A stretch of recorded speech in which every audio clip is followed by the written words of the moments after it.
Добар ден, следите вести на канал Визија во 15 часот.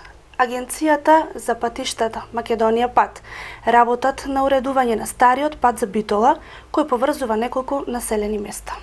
Паркот на могилата, кој е украсна градот и вистинско место за одмор и рекреација, денес го посетија дечињата од посебните паралелки при основното училиште Климент Охридски.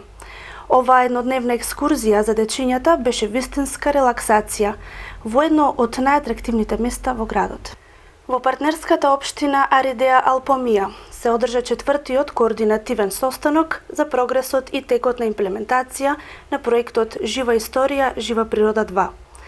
Воедно, ова е последен состанок од ваков тип, со оглед на тоа што се ближи крајот на проектот, а за 22 октомври е закажана завршната конференција на грчките партнери.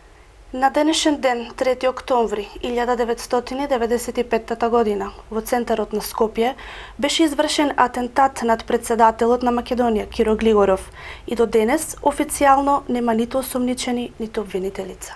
Регулаторната комисија за енергетика ги објави новите цени на горивата. Од вечерва на полнок бензините поевтинуваат за 0,50 денари. Фудбалерите на Победа ремизираа во последното 9-то коло од првиот круг над превари во првата македонска фудбалска лига. На гостувањето против Ренова, иако прилепчани го имаа водството во првите 45 минути, сепак на крајот домакинот стигна до израмнување. Дуелот го отвори автоголот на Муслију во 29-та минута од надпреварот. До крајот на првиот дел, Гешовски не успеа да го зголеми водството, а домакините стигнаа до реми со голот на Джелал во 47-та минута од надпреварот.